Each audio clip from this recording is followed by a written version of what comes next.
Good evening, everybody. Welcome to the WKO5 webinar on building Pmax and FRC. If you can hear me, can you please type a question into the question box that I'm coming in loud and clear? All right, thank you very much. All right, so tonight, obviously, we're going to be focusing on building FRC and Pmax and how to use WKO5 in order to do that. I am Kolie Moore of Empirical Cycling, and of course, I always want to thank Tim for inviting me to do one of these webinars. So as we go, type your questions into the box, and I will do my best to answer them as we go. I will probably not be as elegant as Tim while doing it, but I am, of course, going to do my level best. So as we get started, one of the things I want everyone to think about is training philosophy. And philosophy doesn't really just mean love of wisdom and learning about training. It's really about developing a system. So a system a person forms for conduct of life is an early, like 1700s-ish definition of philosophy that I really like. And so as we go through the presentation tonight, a lot of this is, of course, my opinion, and this is, a lot of my training philosophy. But if you want to take bits and pieces of this for your own training philosophy, or if you don't have a developed training philosophy yet and you want to fully borrow mine, that is by all means, go right ahead. Just kind of focus on developing yours over time.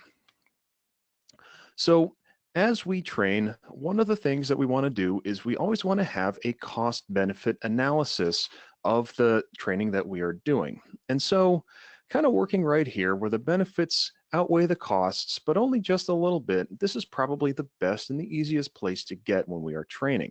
If we start to get higher than this general area, then we start to have the costs outweigh the benefits. And especially if we're late in the season with the tired athlete, this can be, borderline disastrous, or it depends on the athlete, really. So really just to really hedge our bets and err on the side of caution, as most coaches do, kind of working where the benefits outweigh the costs is something that we like to do. And not only in the cost benefit side of things, but we also like to think about trade-offs. So trade-offs, with things like Pmax and FTP and FRC. And if you've ever seen the model, your FTP goes up and your FRC goes down, and vice versa. So the model's got these trade-offs built into it. Stamina versus sprint, and power versus fatigue resistance. So these are some of the training metrics that we use, and we're going to get into quite a lot tonight. So when we think about building FRC and Pmax, here is an example. So this is one of my athletes who was targeting Tour of America's Dairyland. And so what we did was we started him with aerobic training sometime in February, March, and we built his FTP up until about April, May. And then we kind of took a backseat with the FTP stuff, and we focused on his FRC and his Pmax. Now, and we see, of course, his FTP and his FRC and his Pmax getting to just about their maximum for the season right there. And in this chart here that we can see, we also see some of the trade-offs that we made. So we see his FTP kind of stuck somewhere around 360 watts for most of his race season. And this is a thing that we knew was going to happen, because we knew that we were going to take the time and the energy that he was going to spend building more aerobically, and we decided to spend it building him up more anaerobically and with sprinting, because Tour of America's Dairyland is a series of criteriums, and he was going to need a lot of FRC and Pmax. So that's one of the decisions that we made, and it may not be the right decision for everybody for every case. All right, so let's start thinking about Pmax. So Pmax is the maximum power over at least a full pedal revolution with both legs, units being in watts or watts per kilogram. Yeah, so we can think about Pmax being sort of an interpolation of a left leg, right leg, because as our smallest unit of power making. Because if we think about what we're doing at Pmax, at our maximum power, we can estimate that we're pedaling at about 120 RPM. And at 120 RPM, with recording rates of most computers being about 1 hertz or once per second, we are actually turning the cranks around 2 times fully in that 1 second. So Pmax is an interpolation of that kind of thing. So what do we do with Pmax? Well, the most important thing that we do with Pmax, and especially for me as a coach and you other coaches out there, we think about race strategy. We think about sprinting and attacking, and we think about whether this athlete should sit in for a sprint or if the athlete should probably try to make a break for it. And if they don't have the Pmax to make a break, maybe, think about waiting for someone else to make a break or something like that. So the other thing that we do with Pmax is that we are good with, we have good positioning ability with Pmax. If you have a high Pmax, it's fairly easy to stop 2 or 3 times and you can close a gap in a peloton fairly easily. And you can close gaps in the same manner. And it's just pretty easy to do that when you've got a good Pmax. And of course, if you like big numbers just for the sake of big numbers, and quite frankly, who doesn't, then Pmax is going to be your bread and butter for bragging rights. Because this is probably going to be the largest training metric that we can produce. So speaking of large numbers, these are the Pmax distributions. And this is just a pretty average distribution. We've got an average of 1,211 for the men, 988 for the women. But of course, these are not relative to weight. So if you are a heavier person, if you're a larger person, then your Pmax scaled to your weight may be high or low relatively. So comparing absolute values is not necessarily the best, or of course, sometimes it might be. And I'll show you a couple cases where I think about Pmax and other metrics in what context in a little while. So when we use training metrics, when we are thinking about quantifying an athlete's ability, we think about gathering power data through field testing. And field testing is really anything the athlete does. And this is structured and unstructured testing. This is working out, this is group rides, and this is racing and all sorts of things. We feed this data into models, and these models will produce training metrics. And these metrics allow us to assess the ability of the athlete and match it to what we expect the event's demands will be. And training metrics allow us to get fairly specific. And so the 2 models that we're going to be looking at tonight are, of course, the performance duration model. This is your regular power curve, PD curve that we see in WKO5. And we're also going to be using the force velocity model. And this is something that I lifted straight out of the scientific literature. So it's got a very good history. It's not just something I made up. The programming that we're going to see from it is by William Renfro when we do get to the model.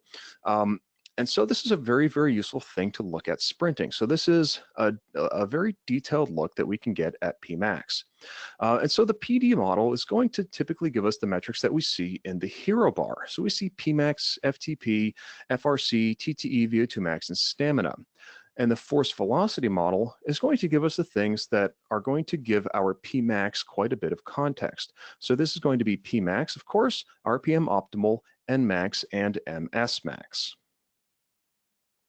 So before we think about the force velocity curve and we think about Pmax in context, let's start by attacking this by breaking down what is a watt. So a watt is just 1 Newton meter per second. Now, if we want to apply this to a circle or a radius, as we do every single time that we pedal a bike, this is going to be torque times angular velocity. Torque just being a force applied to a radius or a circle, angular velocity being how far are you going around that circle and at what distance.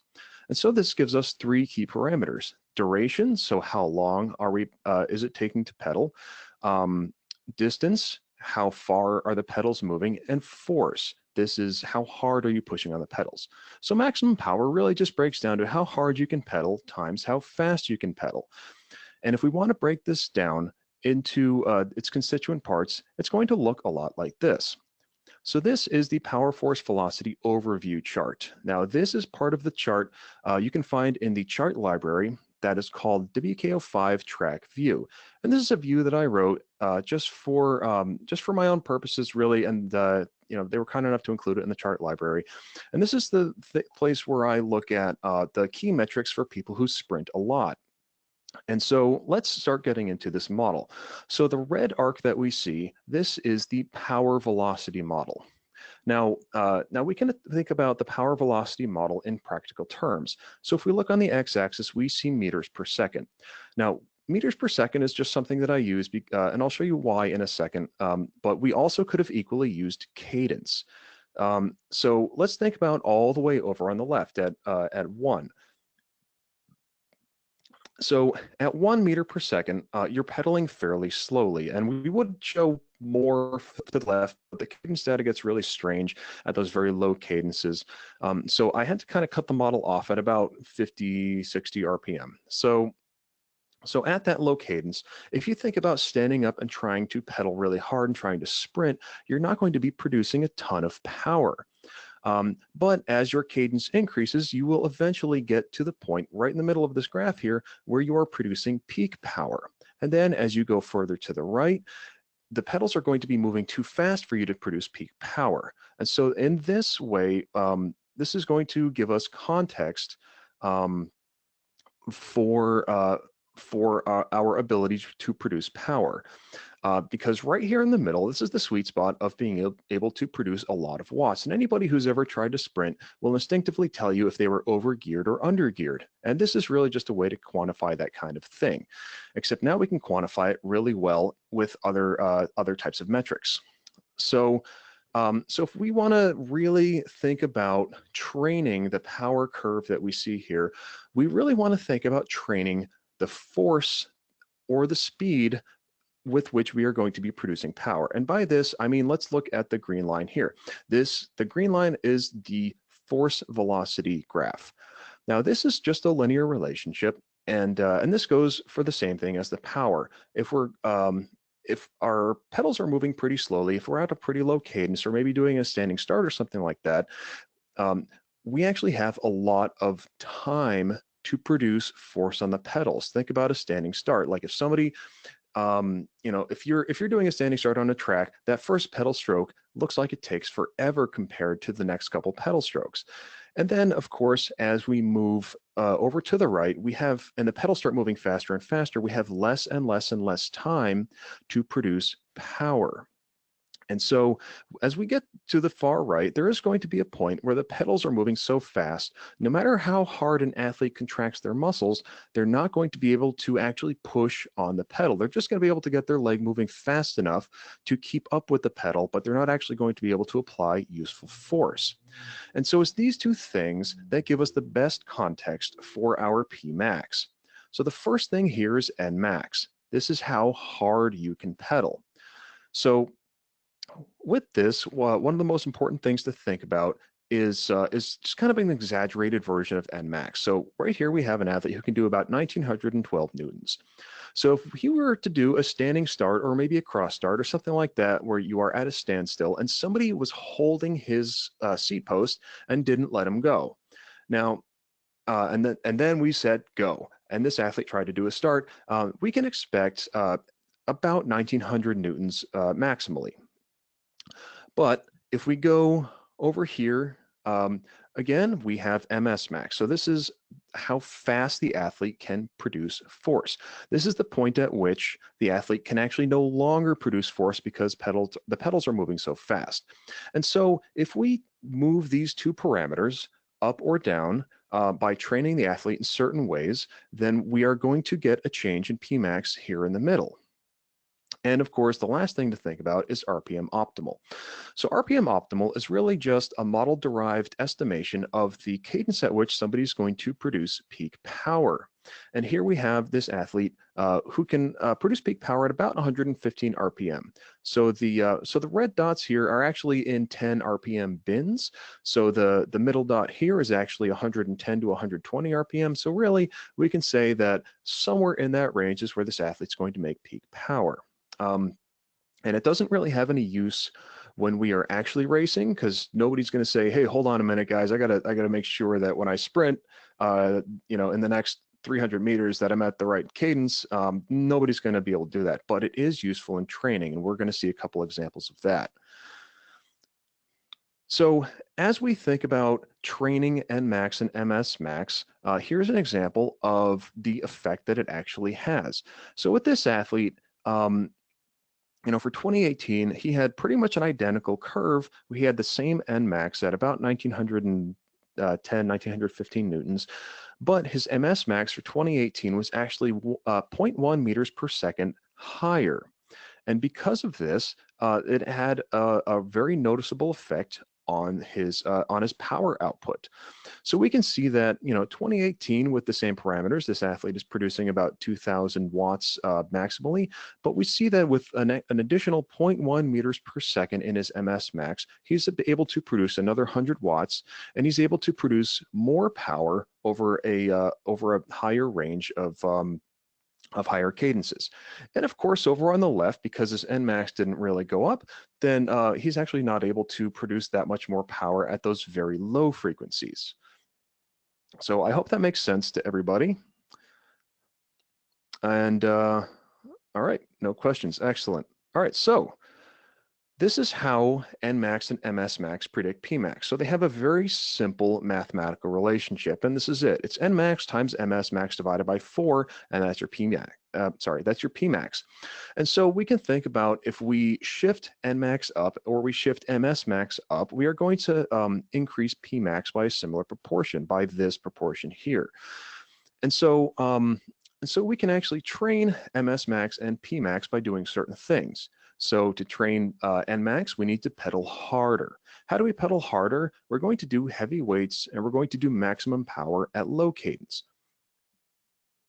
And of course, if we want to pedal faster, and we want to increase our rate of force development, then we're going to do fast and explosive movements, and we're going to do maximum power at high cadence. But you should be sensing a theme that there is a maximum power stipulation here.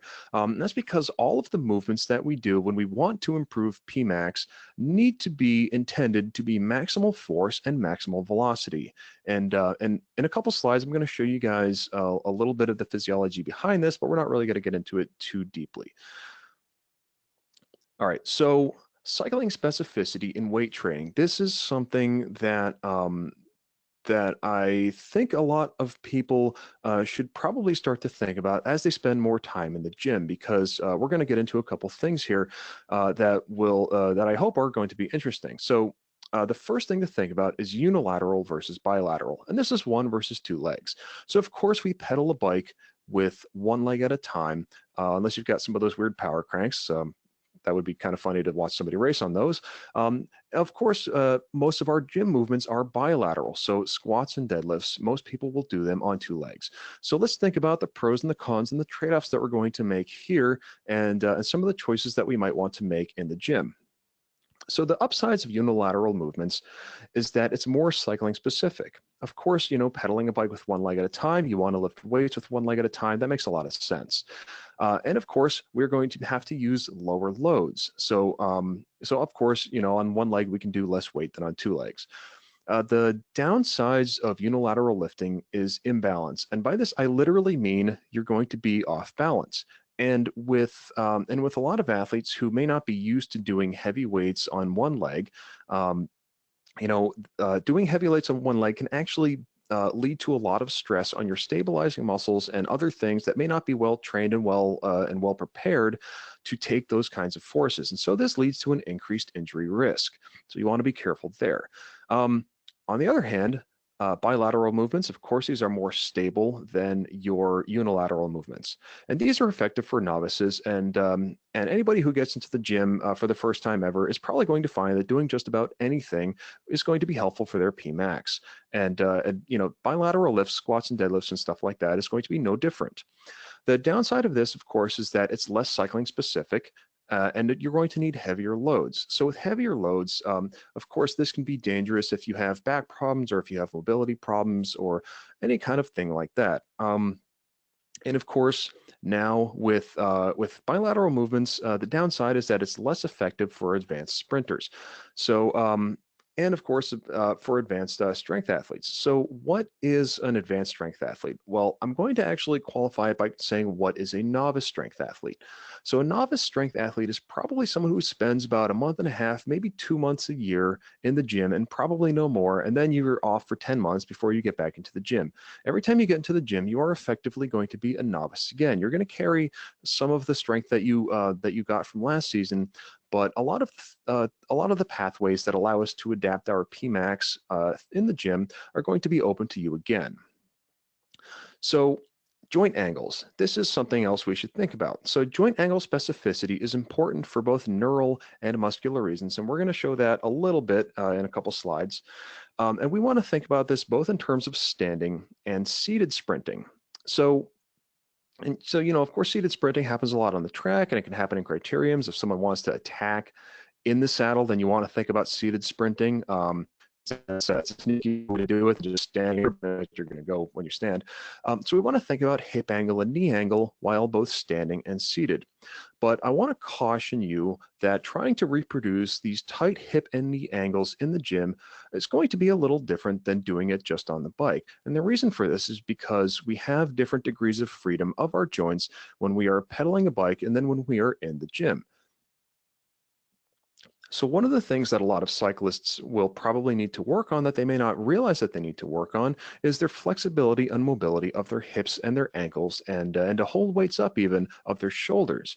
And so I'm going to advise that everybody, if you want to do stuff like this in the gym, that you get together with a personal trainer or with a strength and conditioning professional who can advise you on your preparedness and your readiness to actually undertake these movements at the proper depths. And so speaking of other people in strength and conditioning, there's a lot of tradition, like in cycling, in the strength training world. And these traditions come from these four main other types of strength training. So that being powerlifting, Olympic lifting, bodybuilding, and field sports strength and conditioning. So all of these programs, again, as I said before, just about anything's going to work well for beginners, and these programs are no different. So if you're going to be a beginner and you want to try a different kind of program one year, go right ahead. It'll probably be beneficial to you. And there's a lot of resources available on all this kind of stuff. There's also a lot of people who are well trained in the gym to coach you on one or more of these types of training. The downside, though, of course, is that it's got poor transfer to Pmax for mature sprinters. And of course, the programming that you see in these other weight training traditions is usually for people who are full-time at their other sports, and they're not geared for people who have such a high aerobic loading that cyclists typically do. All right, so these are the gym exercises we have for Pmax. So the general and specific things, now these are all actually variations on the same lifts. So we've got leg press, squat, trap bar, deadlift, and hamstring curl. And to me, these are the four core exercises. And of course, there's a lot more, but these are the four that I go to the most often and I find have the best transfer to actual cycling and Pmax. Now, the last one I want to call your attention to here is the hang clean pull.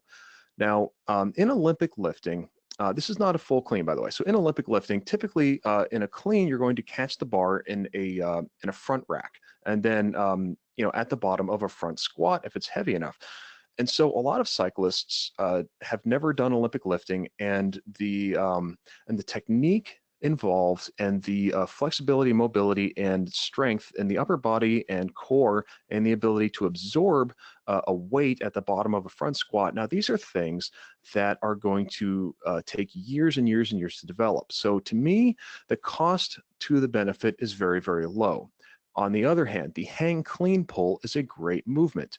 So this is one where you're just going to stand with the bar in front of your hips with outstretched arms, and you're going to bend over a little bit, and then you're going to snap the bar up, and it's going to come up a couple inches, and then it's going to fall back down. And that's the whole movement. You don't have to catch in a front rack. You don't have to dive under it or anything like that. So this is all of the good stuff about Olympic lifting, is that the power phase of the movement without any of the things that we would have to do otherwise in order to catch that weight. We're just going to catch it right where we stand. And of course, if you're going to do this with heavy enough weights, I advise, of course, you work with a strength and conditioning professional or a personal trainer who can advise you on proper technique for these types of lifts. All right, and now for core work, this is just a couple things that I like to do with a lot of cyclists.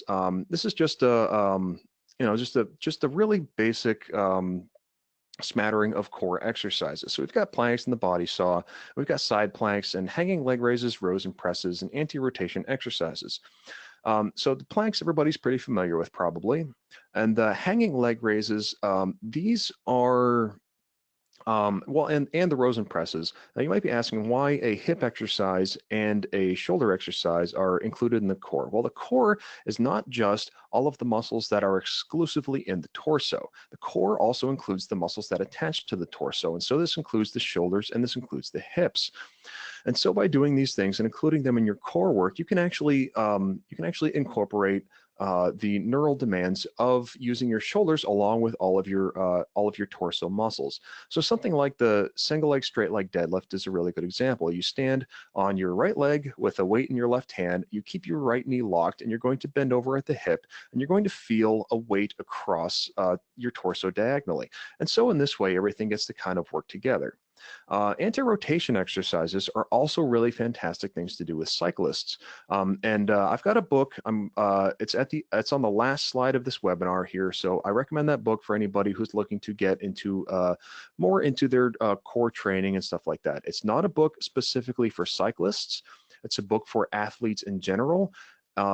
And I think somebody asked me earlier, is this book going to be good if it's not geared for cyclists? And the answer is yes, because if cyclists did a little more gym training, acting like there were actually more degrees of freedom in our joints on the bike than there actually are, we would probably greatly benefit from that. So it's a great book. I highly recommend it. All right, and so plyometrics. Now, this one I was a little hesitant to include, but I decided to include it anyway because I'm going to preface discussing plyometrics with a long caution. And this caution is that you should not do plyometrics unless you are very strong and you are very well trained. So because a lot of the things that we're going to do with heavy weights, like leg press and squat and things like that, they're going to give us all of the benefits that plyometrics do until we become a very strong athlete, in which case we need to stress certain things in the muscular system more. So until you can, I would estimate, do a trap bar deadlift of about 1 3/4 times, maybe 2 times your body weight, you probably don't need to get too much into plyometrics. You can do light plyometrics, of course, like pogo hops and things like that, but these are really, really difficult plyometrics. These are advanced plyometrics. And going through the whole sequence of depth drop to drop jump to drop jump to bound should probably take you about 2 months if you're going to do it properly and make sure that you're not going to injure yourself. And then, of course, accentuated eccentric loading. This is a little preview into the kind of stuff that we do with extremely advanced sprinters. This is the kind of stuff that we do with track sprinters all the time. This is where you add extra weight to the lowering phase of a lift before that weight goes away, and then you can do less weight on the concentric, the lifting phase of the lift. So I said in the my last sprint webinar in WKO4 that you probably shouldn't train the stretch shortening cycle, which the plyometrics do, unless you're going to be using it in your sporting movement. And this is really just to make sure that people who never do eccentric loading on their muscles, like dedicated road cyclists, for instance, didn't go out into the gym and start with 1 meter drop jump to bound, because this is a guaranteed recipe for injury. But if you get there gradually, then it can lead you to great success in improving your Pmax. So bike workouts for Pmax, these are a lot of fun. This is our kind of bread and butter. And with a lot of athletes who may not have access to a gym or want to get into the gym, or if they've got injuries that keep them from doing heavy weights, the bike workouts are going to give you plenty of stimulus for Pmax. Now, I know there's a lot of romanticism around lifting heavy weights, but you can get 90% of the way there on the bike. So starts are a fun one because this is just hammering up a big gear from a rolling start, and I really only recommend you get up to about 60 RPM because over that you're really spending energy elsewhere when you probably should keep it in the Nmax domain. And for me, about 1 meter per second is the Nmax domain or less. So leg speed sprints, this is going to work your MS max. So you're going to do 4 to 8 times 10-second sprints, standing or seated, and the target for these is going to be RPM optimal plus 20 RPM or more, depending on the athlete's ability. And this workout is actually one of the ones that that is my favorite to give to like dedicated road athletes who don't like to do a lot of sprinting and don't feel like they need a lot of sprinting, but when they do need it, I give them this workout, and this is the one where we get the most bang for the buck in terms of an immediate response in their sprint abilities. So activated Pmax. Now in the upper right here, this is a fun one. So for this workout, you would do 3 to 5 times through the sequence that I've listed below in these bullet points. So 3 to 5 times by doing a standing start, short rest, then a 10-second leg speed sprint, then a short rest, and then you're going to do a really short Pmax sprint. And you're going to want to start from about 10 RPM below your RPM optimal at a fairly high speed already, so that way you don't, accelerate straight past your RPM optimal. You want to dwell there for a second or two. And race sprints, of course, this is great for criterium racers and for track omnium riders who typically start their sprints already at a high speed. And so this is a good workout also to learn to shift into a gear by feeling your cadence and feeling the resistance in the pedals when you're at this high cadence. And really, because you don't have any time to look at your computer to make sure that your cadence is proper before you start a sprint in a race. You should probably never be looking at your computer before you start a sprint in a race, in case you didn't get the memo. All right, so sprint stress tracking. So this is this is pretty much a PMC just for sprinting. So what I did was I took the kilojoules that you were going to use in Cog and I levels 7 and 7A, and I just turned them into a TSS score. And with this, I'm able to turn them into a training load score. And so with this, really what I like to do is I like to make sure that the athlete is getting a good impulse and response. So really what this chart is for is to not make sure that their sprint TSS is staying high.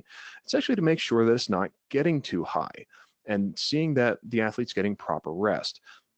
And so here we can see that that this athlete, as he built to Tour of America's Dairyland, he was getting a good stimulus and then he would rest, and a good stimulus and a rest. And every couple of weeks, we see a nice steady increase in his Pmax. So he effectively went from about a Pmax of 1600 to about 1850, almost 1900, but a couple weeks after Tour of America's Dairyland. So this is fairly effective in making sure that your athlete's not doing too much work, because staying rested is really one of the big things that you want to do when you are thinking about improving an athlete's Pmax. And so sprint stress tracking, this is not CTL. This is actually CTL. So this is the same athlete, and now we are comparing his actual CTL versus his sprint CTL.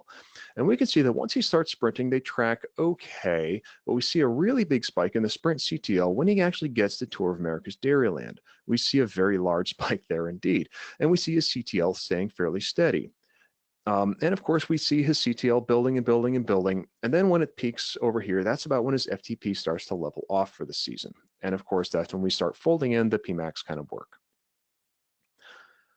All right, so here's a couple reasons that sprint load is different than aerobic load. And this is why I developed that last chart to look at sprint stress specifically, because targeting all of these physiologic systems, it's not quite like aerobic training where a high load is going to be expected. You want a high CTL. Sprinting is different because as you rest, all of these adaptations that we are going to target here are really going to sink in. So resting is really an important part of having a good sprint. And the reason for this is because they have different physiologic training targets. So with MS Max, this is our really neural training target. So this is a strong and immediate signal from the brain for the muscles to contract.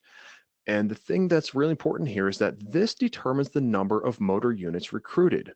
So, and so by this, I mean, you always have to be going 100%, because if you're going 90% and you're like, oh, I'm still in eye level this, and you're not going 100%, you are not training your Pmax.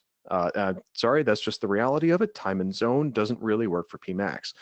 And so your MS Max actually detrains kind of quickly, and you're going to need a little bit of exposure every few days to maintain this. And I mean a little. Like if the athlete's not doing any training races or anything like that, I would just do a couple leg speed sprints, probably once a week, maybe every 9 days or so, and see how that goes with the sprint. And if they seem to need a little more, then we can start to contract that a little bit. So Nmax, this is our contractile training target. This is muscle mass. This is your maximum contractile force. How much force can you produce? How hard can you push with your legs? And training this is going to increase our connective tissue stiffness, and it's also going to change our pronation angle a little bit. This gets a little complicated. We don't have to get into it. Our optimal muscle length, this is a very important one. Again, this has to do with fascicle length, but we're not going to get too much into it. And of course, as always, motor unit recruitment, just like before. So our adaptive pathways, the first and the most important one, of course, is motor unit recruitment. So like I said, you always want to be going 100% because according to Henneman's size principle, this will recruit the maximum number of motor unit recruitments. And you can't really train muscle fibers that aren't being used. And of course, one of the benefits of Pmax training is that you're going to train your body to get larger and larger motor units that aren't otherwise being used. So if you're wondering how or why this might be happening, this is actually how the body produces gradations in force. So if you are going to just get up from your chair, your body's not going to contract all of your muscle fibers because a muscle fiber contracting is an all or nothing phenomenon. So it produces gradations in force by using a couple motor units, by using a couple muscle fibers. And then as the requirements for force increase, the body's going to use more and more muscle fibers by recruiting larger motor units. And so if we're not going 100%, then our body's not going, oh, we need larger motor units. So you always need to be going 100% for that reason.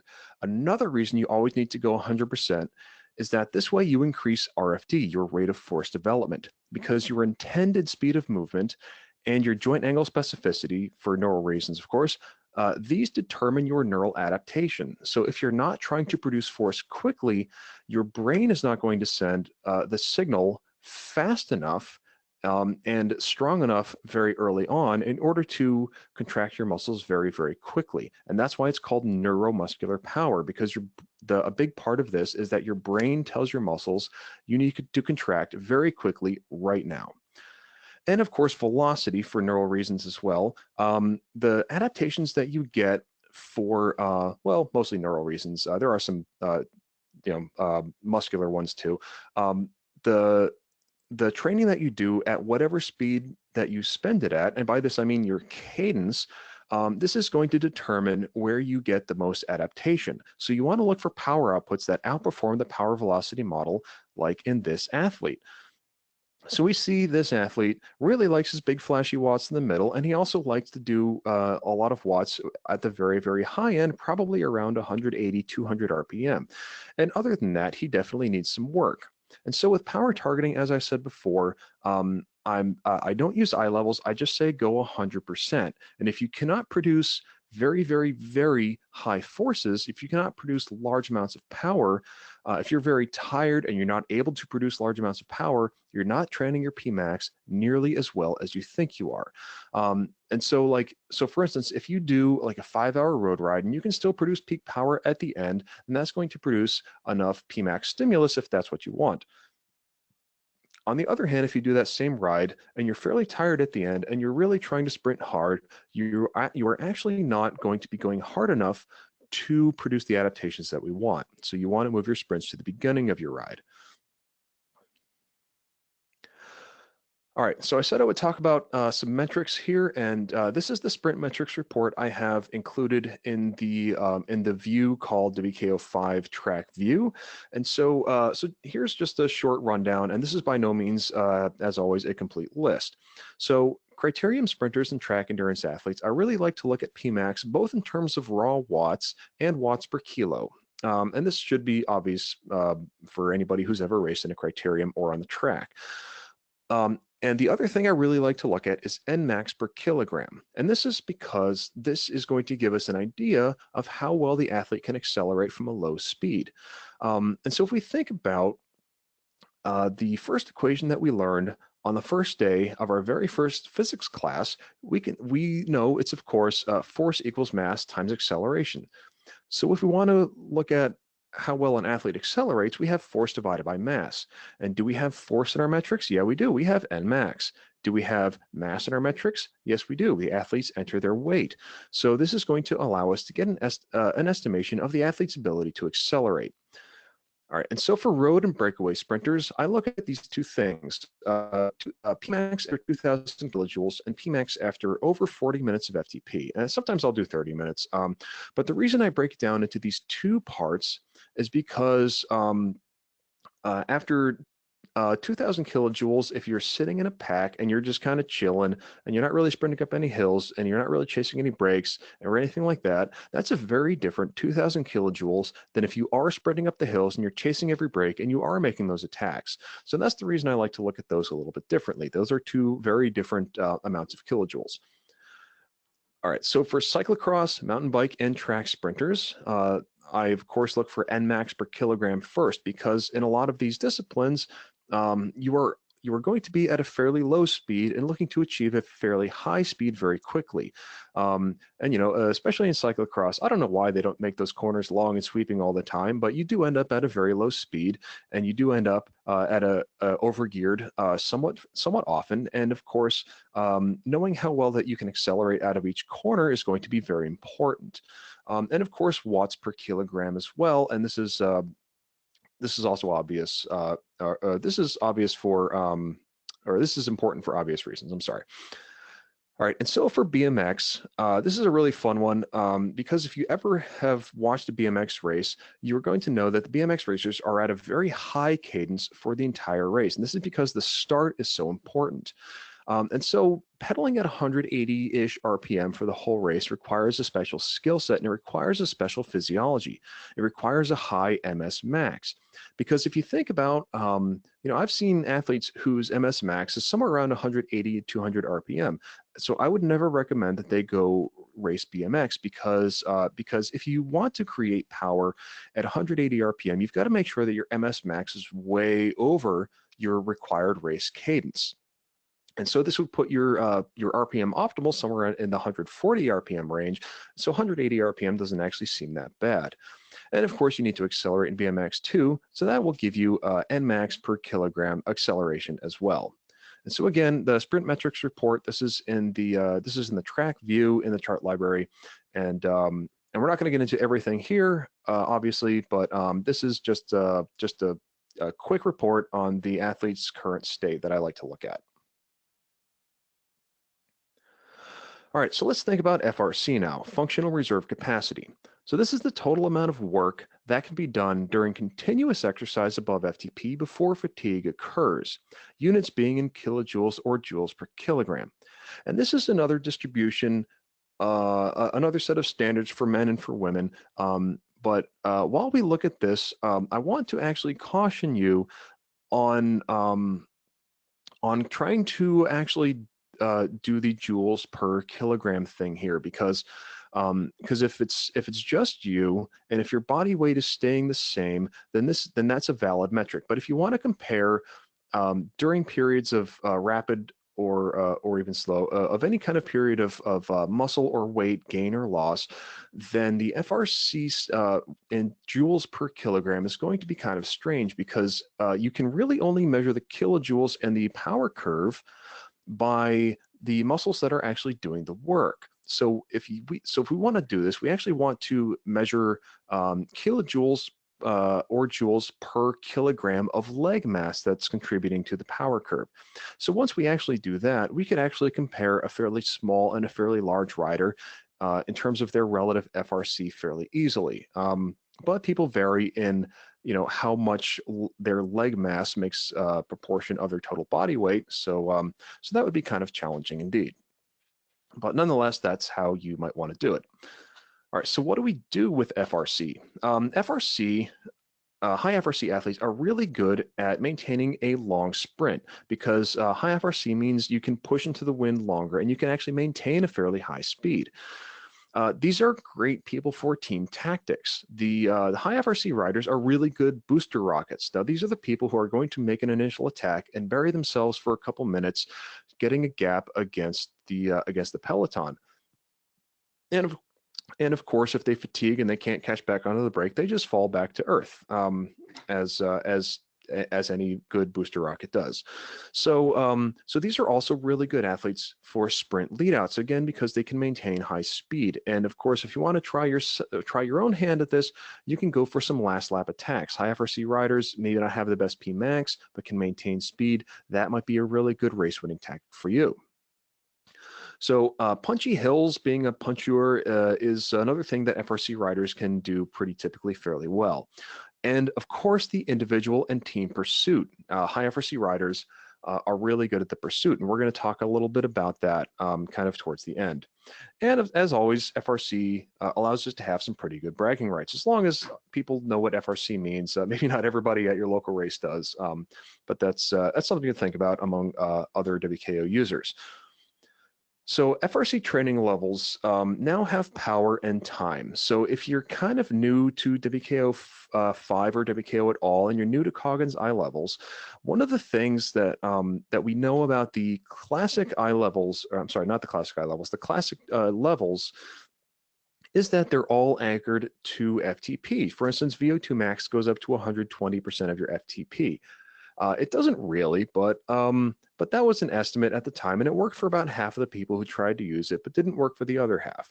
And so now with eye levels, the beauty of eye levels is that it's going to describe the actual your actual power curve by looking at certain inflection points in this curve and describing those in watts. But not only will it describe it in watts, it's also going to describe it in time.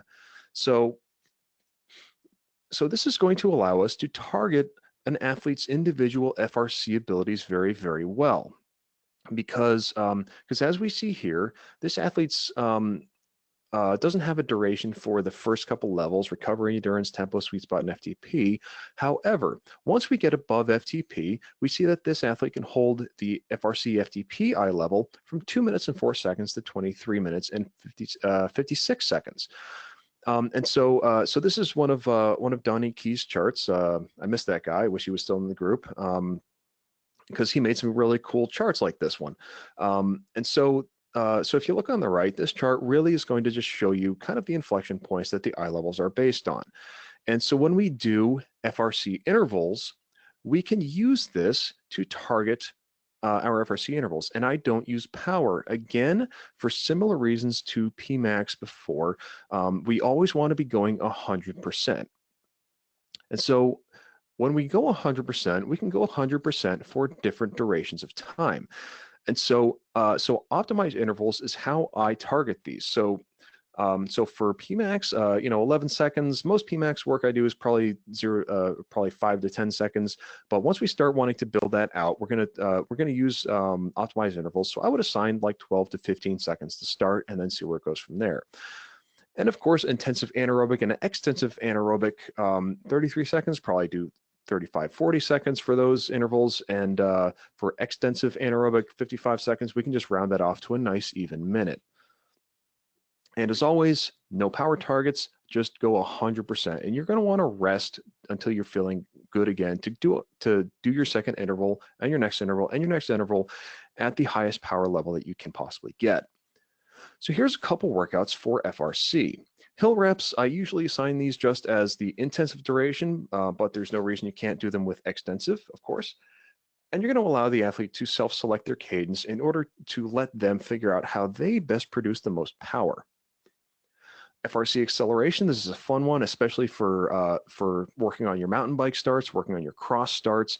And you're just going to want to do, this is basically a practice set of starts, but you're going to assign them based on the FRC intensive or extensive durations.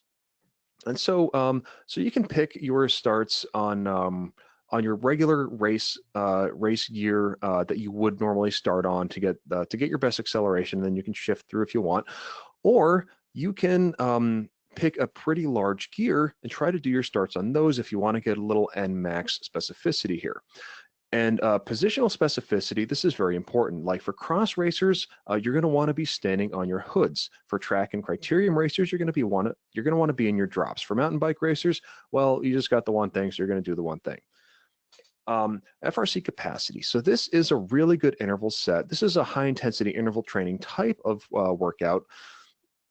And I typically will assign these as 1 to 5 sets of 3 to 6 minutes of 30 seconds all out, 30 seconds rest. And the power is going to drop off through these, of course, and you may not want to stand for them because if you're a really good sprinter and you've got a high FRC, you do that first 30 seconds standing all out, you're probably not going to make it to your second 30 seconds. And so we also do some really cool cadence targeting with this too. So we can target RPM optimal, or we can add up to 20 RPM for some MS max stimulus. Because again, let's think about this. You know, if your RPM optimal is 120 RPM, and you want to work on your rate of force development, you can do these workouts at 140 RPM because you're really telling your muscles and your brain, I need to make force faster because this is how fast I'm going to be pedaling now, and your body's going to start to adapt in that way. And so 7 to 10 minute rests, you know, it's not that important to rest fully with these because the idea is that you're doing the intervals while you're pretty tired. So you want to rest, but you don't need to, you know, spend 20 or 30 minutes resting. And one of the things that I've learned while coaching athletes is that high FRC and Pmax riders typically will need less of this work, and low FRC riders and low Pmax riders are probably going to need a bit more. But you know, again, that's dependent on the athlete, and I'm going to show you a little bit on how we might want to think about whether more or less is going to be beneficial for an athlete. We're actually going to look at training impact score in a little bit. So long race sprints, of course, this is the same as the race sprints from previously with Pmax, except you're going to target these by FRC intensive or extensive duration. All right, so here's a case study on FRC tracking and figuring out what works with an athlete. So the first 3 months of 2019 with this athlete, we decided to think about working on his FRC and figure out through the year what works best and what has the best gains, et cetera, et cetera, et cetera. So for the first 3 months, we did FRC intensive and extensive intervals. And we did them at least once a week up until March. And so in March, we saw what you're seeing right now is that the FRC is not really increasing the way that we thought it would. And so what we did was we shifted gears and I took out the FRC extensive intervals, and instead I added in FRC capacity intervals. So this is a track sprinter. And so, and one of the reasons I like to use the track sprinter for this is because not only do we have really good clean data for this guy on his SRM all the time, but also that, you know, we get this nice exaggerated effect that we see here. So when we started doing the FRC capacity intervals, we saw his FRC start to really, really climb. And then, of course, you know, get a little bit of rest, and then we see his FRC jump up quite a bit. And the reason for this jump up, well, we'll get into the reasons that FRC workouts work their magic. But really, here's kind of my assessment on the year so far. So we didn't get the expected response with FRC intensive and extensive intervals. So so knowing what I know about some intervals and how a little bit of the physiology works, I knew that FRC capacity intervals might be the answer, and indeed they were. But he maxed out in 7 weeks. So in 7 weeks, we got him all the FRC that we could possibly get him, although we continued to try to do more intervals to see if we could possibly get more FRC out of him. And here's the story according to training impact score. So here's the TIS insight. These are the just anaerobic training impact score, just the raw 0 to 10s. And so we see here in the first 3 months, we see a smattering of 8s and 9s and 10s. And during this period, you know, I was looking at FRC, but also we were using his power output at 30 seconds as the main metric of his FRC improving. Because the year before, you know, he was able to do about 1250 watts for 30 seconds. And right now, at this point early in the year, he's only at about 900 watts. So we knew we had a lot more to get. And so we saw some high training impact scores from these things, but we also saw some very low training impact scores from these intervals. And actually, I wish I had used these because I was on the team that helped develop training impact score. And you know, if I had used these, I would have seen that these were becoming not effective. because of the low training impact score. And then when we switch to capacity here in the middle, now we see his FRC improving, and we also see that we're able to get more 8s, 9s, and 10s, and that they don't drop off. They continue to, well, they obviously diminish some. And this is just a little insight into how the intervals became less and less effective. Despite the fact that we were doing everything we could, the training impact score is actually showing that no matter what we did, that the actual intervals that he was doing were becoming less effective. And of course, we saw him starting to plateau. And so really, what we really did was we saw in great detail the cost benefit for this athlete, and given great context by training impact score. So again, early on, first 3 months, we saw a little bit of improvement, but not a lot. And then we switched his intervals, and we saw high training impact again. We saw the improvement that we wanted, and then of course it diminished, and that's exactly what we saw. And with the diminishing returns, we really got to here. We got to high cost with low benefit, and the athlete had certainly plateaued. And so here's the resulting power graphs from the phases. So, so for the first phase, the green phase, we're looking at the athlete's 25-second power. So he's at about 961 watts early in the year. And we knew obviously that he had more. He had gotten a lot. He had been a lot higher at 30 seconds, 25 seconds the previous year. And so once we started doing the FRC capacity intervals along with the FRC intensive intervals, we saw this very nice jump in 7 weeks. So at 25 seconds, he added actually 400 watts. And one of the reasons for this, we'll talk about it in a second, but it's only so dramatic, and it's such a good example to look at because he was actually doing no other workouts that would increase his glycogen capacity. So he wasn't actually building glycogen in his muscles the same way that a lot of endurance athletes were. Now, if he were track enduro and he was doing FTP work and all that kind of stuff, he probably would have started at about 1200 watts and built up to about 1400 watts. So it wouldn't have been quite as dramatic. And the other way that we can look at this is how long can this athlete hold a nice round number, 1000 watts. So he started off at being able to hold 1000 watts for 24 seconds, and he eventually built up to being able to hold 1000 watts for 49 seconds. So, for a track sprinter, this is actually okay. He's 200 pounds, so it's not great. But it was a really good example of how looking at intervals and looking at training impact score could really help you contextualize whether are the intervals being impactful? Yes. Are they having the right adaptations? Well, then maybe not. So the adaptation targets that we have for FRC, according to me at least, are muscular. We're going to want to train our fiber type to go from slow to fast twitch. And that's because fast twitch fibers are generally able to burn through glycogen and carbohydrates a lot faster and a lot better. You're going to want to increase your muscle mass. So again, this athlete has he's 200 pounds. He's mostly legs and glutes, and so he's got a lot of leg space to store a lot of glycogen. So his FRC is 40 kilojoules now. And so, of course, you're going to also want to increase your rate-limiting enzymes used to break down carbohydrates, and that's just through FRC intensive training and just having lots of fast twitch muscles. So neurally, we're going to increase the fatigue resistance of neural drive. So this is our Henneman size principle.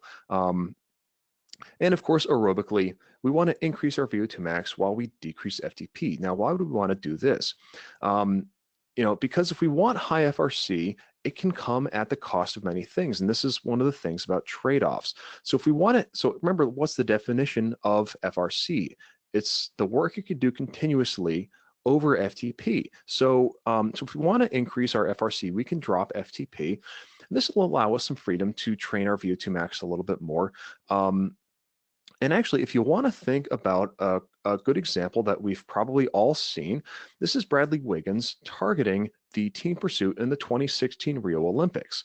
So remember what he did when he was at the Tour de France. He was very, very slim. He was very, very slow twitch. He had high fatigue resistance. He couldn't really attack that well. And then, of course, as he's going to target the Rio Olympics, he starts lifting weights. He starts building muscle mass. He's doing all of the things that I'm listing here. And of course, his VO2 max, is probably not going to go up that much. He's probably been at his genetic max for so long. But at the same time, that was one of the things that he decided to do, because he wasn't going to be racing a Tour de France. He was just going to be doing a pursuit. So, and so that requires, of course, a very high FRC. And so that's what we saw him doing. All right, so if you guys have any more questions, please ask them now. And here are a couple of things that you can do. This is the book that I was talking about, The New Functional Training for Sports by Mike Boyle. You can pick this up at Amazon or wherever. That's a great book for core training and just all sorts of exercises. The sprint training with WKO4, that is the last webinar I did on sprint training for WKO4. The charts have been a little updated since then, but it still has some more detailed physiology in it. And then, of course, there's my email address. If you have any questions, feel free to email me and ask them. And we've got a lot more resources at the empiricalcycling.com page under education. And I've got a podcast up there if you want to listen to that as well. We typically talk about a lot more of the endurance things right now, but we'll be getting into the sprint stuff in a little bit. All right.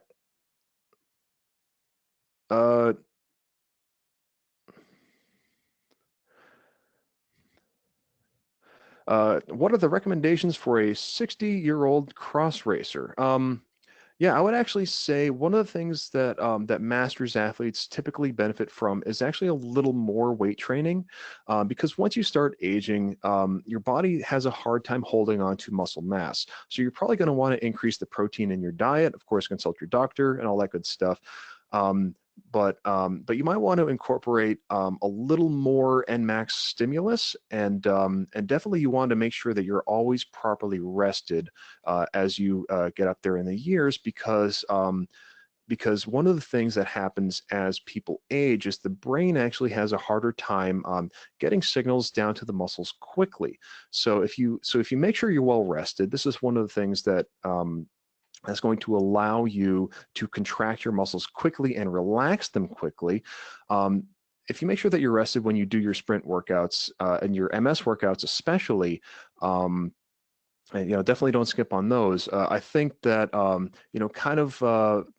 of doing that smattering of all the workouts, Nmax, Pmax, and MS Max, plus making sure that you're always rested for them, and a little bit of weights, make sure you're maintaining that muscle mass. I think that's a really good course of action for masters athletes.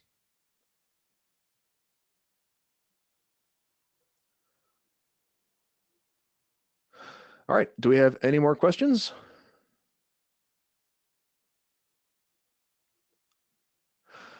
All right, everyone, I want to thank you guys for coming. For everybody who's watching later, again, thank you for watching, and feel free to email me if you have any additional questions. And so with that, hope everybody has a good night.